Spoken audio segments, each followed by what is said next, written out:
If you guys are just starting out mixing or struggling to mix heavily distorted guitars, stick around because I'm going to show you guys my super simple framework to turn your guitars from this to this. Even if you guys are just mixing on headphones. Alright, so in mixing, the drums make up the extreme ends of the spectrums, with the kick providing the sub-lows and the cymbals providing the high end. Distorted guitars, however, also take up spaces in these areas. So step number one is to eliminate those extreme ends on guitars using a high pass and low pass filter. Let's start with our high pass. Using FabFilter, I'm going to sweep right up to the fundamental low end on the guitar, removing everything below that frequency.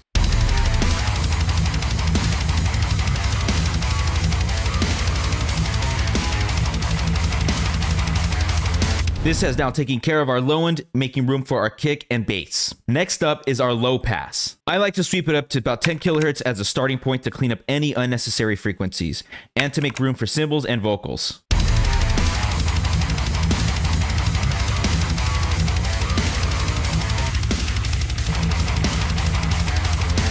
If you want to achieve even more tonal definition, you can further remove noisy frequencies using softer slopes of 12 dB octaves and start cutting around 5 to 6 kilohertz. This takes away the noisy frequencies, leaving mostly the tonal information.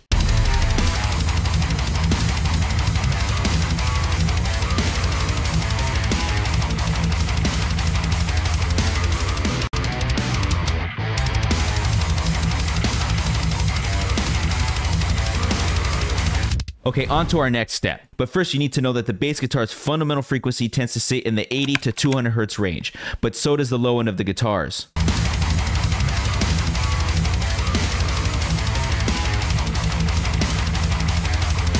What you just saw there in purple is the guitars, and what you saw in red is the bass guitar. See how much overlap there is here? So step number two is to use broad stroke cuts to tame the guitar end, cutting just enough to let our bass guitar come through the mix and take care of that frequency range.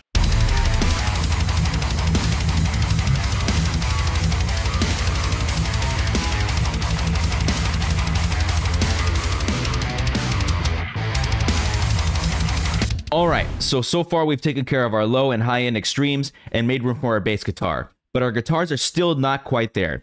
They still don't sound as aggressive as they could be. So what do we do about this? Well, the next step is to check the 500 Hz area. This area has a woody, honky character to it. Cutting here cleans up our sound and makes our guitars feel more aggressive, as well as creating clarity across the entire mix.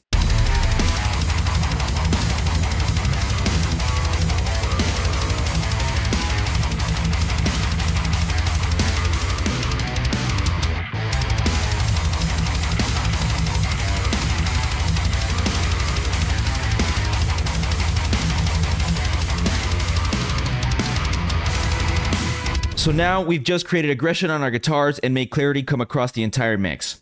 However, in my opinion, our guitars are still starting to sound a bit quacky with these cuts. So step number four is to check the 1K area. Cutting here lets the vocal cut through even more, as a lot of vocal information lives at 1K.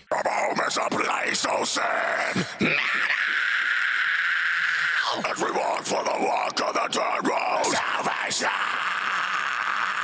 You return, I continue the walk of the way. So let's clean up the guitars and make room for the vocals.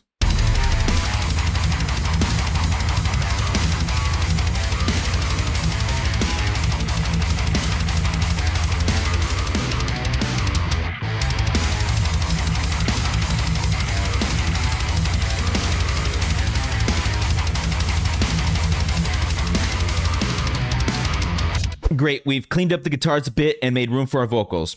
However, if you need to make your guitar sound louder without cranking the volume, you can boost here with the wide Q. But be careful here, as boosting with the narrow Q may cause it to sound nasally.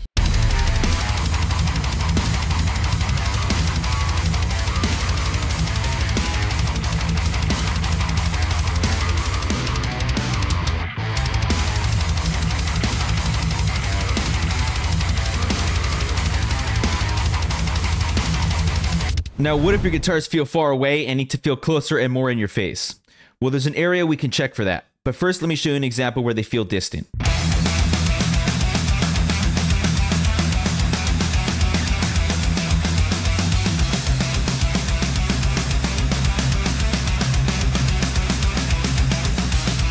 See how they're about the right volume but still feel far away? Well, step number 5 is to check the 2K area. This frequency range allows you to position the guitars on the virtual soundstage. By boosting this area, you make your guitars feel closer and more in your face.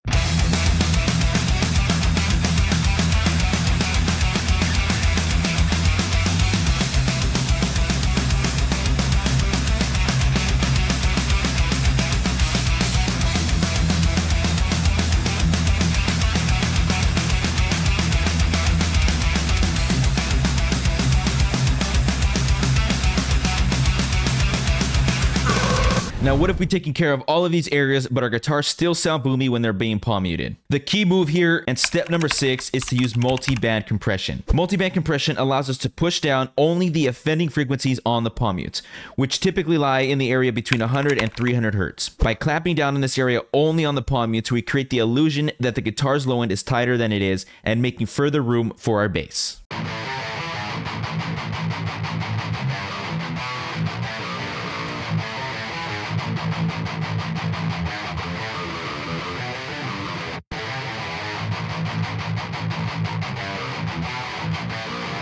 Okay, after all our processing, it's time to pin down those guitars. So step number 7 is applying a limiter for consistency. Applying a limiter ensures that they remain consistent, providing the perfect volume and headroom for our master bus.